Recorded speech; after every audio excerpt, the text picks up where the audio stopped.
Genesis chapter 1. In the beginning, when God created the heavens and the earth was a formless void, and darkness covered the face of the deep, while a wind from God swept over the face of the waters.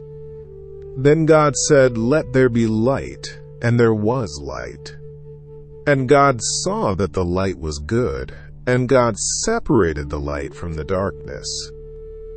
God called the light day, and the darkness he called night. And there was evening, and there was morning, the first day. And God said, "Let there be a dome in the midst of the waters, and let it separate the waters from the waters." So God made the dome and separated the waters that were under the dome from the waters that were above the dome, and it was so. God called the dome sky. And there was evening, and there was morning, the second day.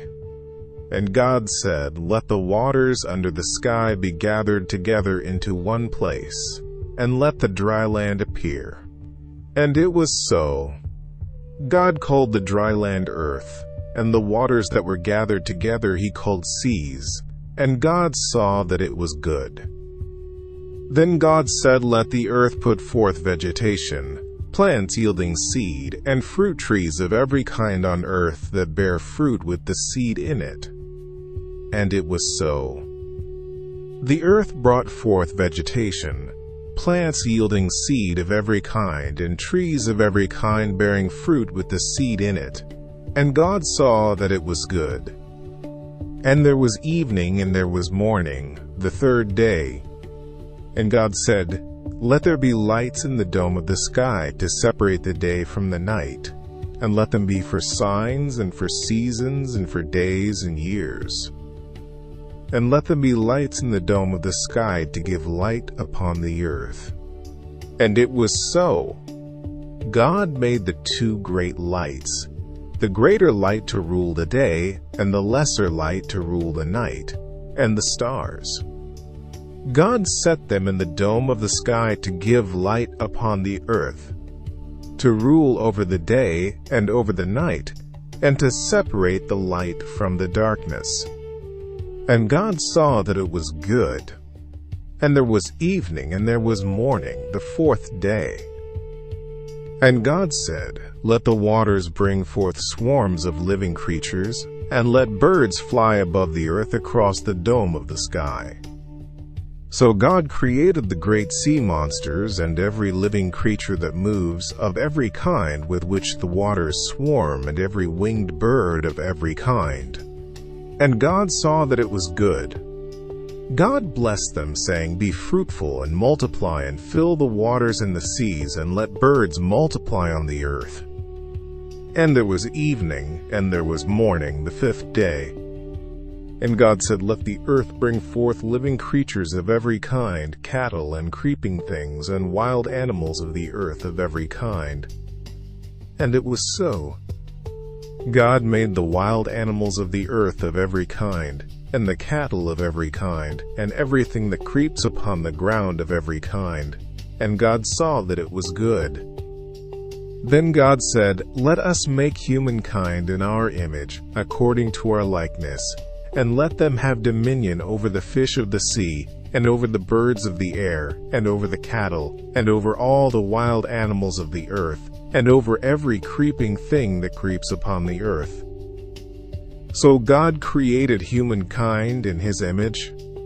In the image of God he created them. Male and female he created them. God blessed them. And God said to them, "Be fruitful and multiply, and fill the earth and subdue it, and have dominion over the fish of the sea, and over the birds of the air, and over every living thing that moves upon the earth." God said, "See, I have given you every plant yielding seed that is upon the face of all the earth, and every tree with seed in its fruit, you shall have them for food. And to every beast of the earth, and to every bird of the air, and to everything that creeps on the earth, everything that has the breath of life, I have given every green plant for food." And it was so. God saw everything that he had made, and indeed it was very good. And there was evening, and there was morning, the sixth day.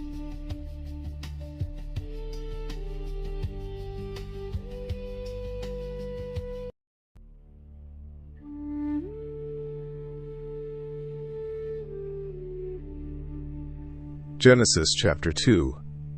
Thus the heavens and the earth were finished, and all their multitude. And on the seventh day God finished the work that he had done, and he rested on the seventh day from all the work that he had done. So God blessed the seventh day and hallowed it, because on it God rested from all the work that he had done in creation.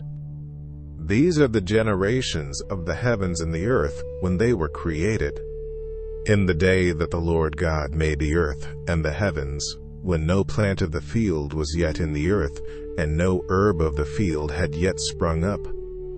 For the Lord God had not caused it to rain upon the earth, and there was no one to till the ground, but a stream would rise from the earth, and water the whole face of the ground. Then the Lord God formed man from the dust of the ground, and breathed into his nostrils the breath of life, and the man became a living being. And the Lord God planted a garden in Eden, in the east, and there he put the man whom he had formed. Out of the ground the Lord God made to grow every tree that is pleasant to the sight and good for food, the tree of life also in the midst of the garden, and the tree of the knowledge of good and evil. A river flows out of Eden to water the garden, and from there it divides and becomes 4 branches. The name of the first is Pishon. It is the one that flows around the whole land of Havilah, where there is gold, and the gold of that land is good. Bdellium and onyx stone are there. The name of the second river is Gihon. It is the one that flows around the whole land of Cush. The name of the third river is Tigris, which flows east of Assyria. And the fourth river is the Euphrates. The Lord God took the man and put him in the Garden of Eden to till it and keep it. And the Lord God commanded the man, "You may freely eat of every tree of the garden, but of the tree of the knowledge of good and evil you shall not eat, for in the day that you eat of it you shall die." Then the Lord God said, "It is not good that the man should be alone. I will make him a helper as his partner." So out of the ground the Lord God formed every animal of the field and every bird of the air, and brought them to the man to see what he would call them. And whatever the man called every living creature, that was its name. The man gave names to all cattle, and to the birds of the air, and to every animal of the field. But for the man there was not found a helper as his partner.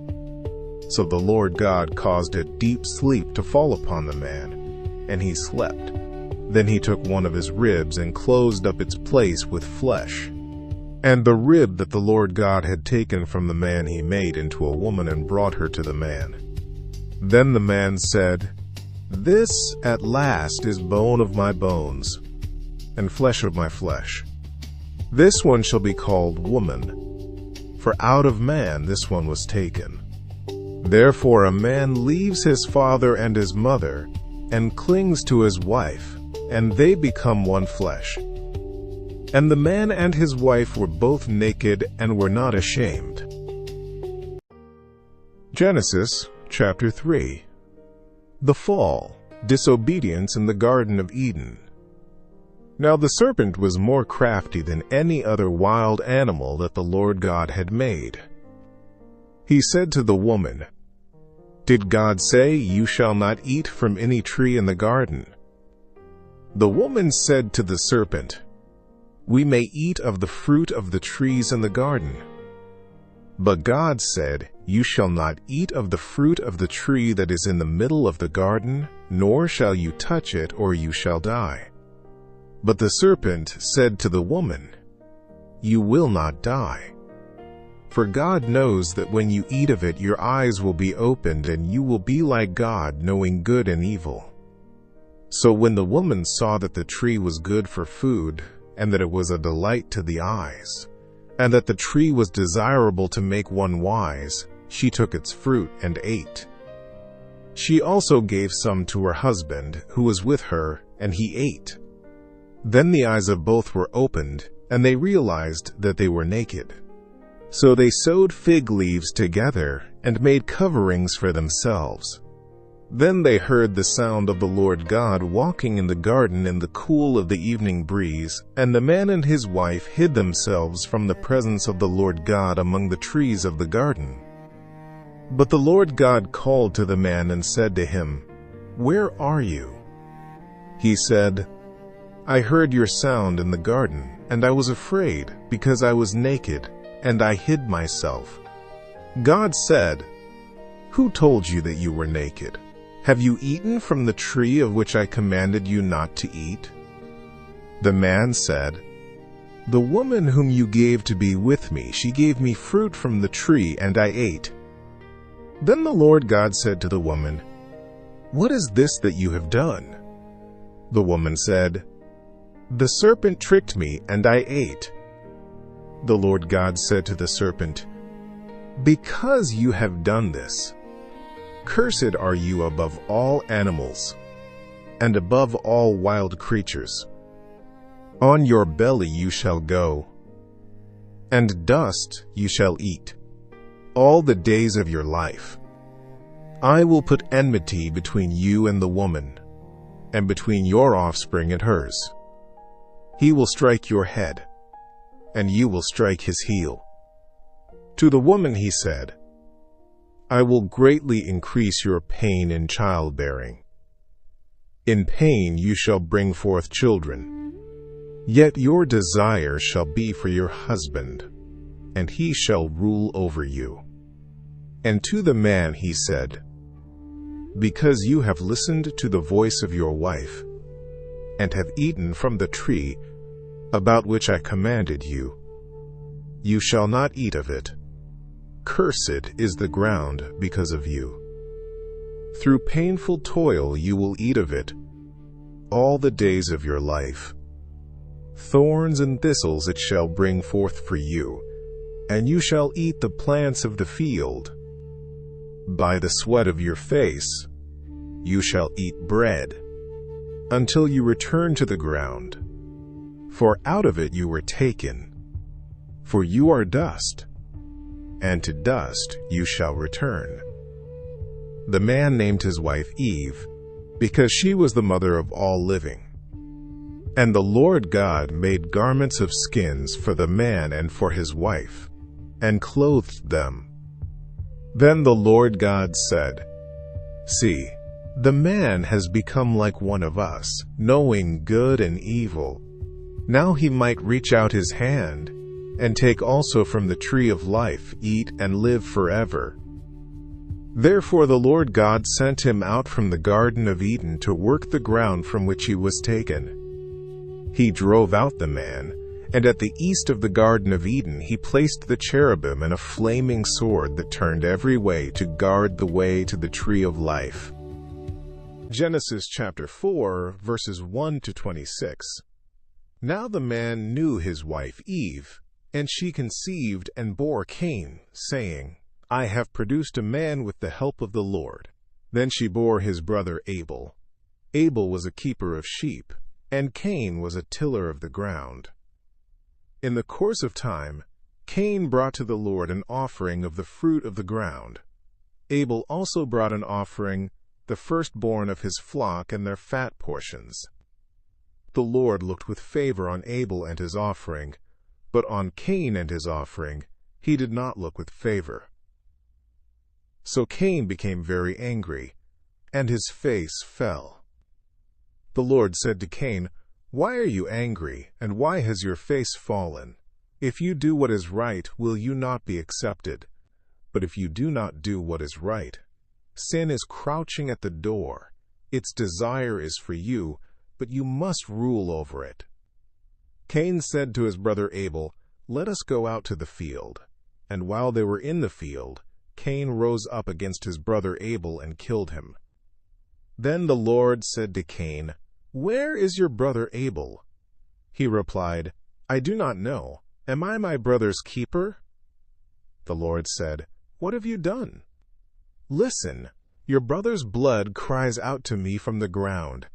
Now you are cursed from the ground, which has opened its mouth to receive your brother's blood from your hand. When you work the ground, it will no longer yield its crops for you. You will be a restless wanderer on the earth."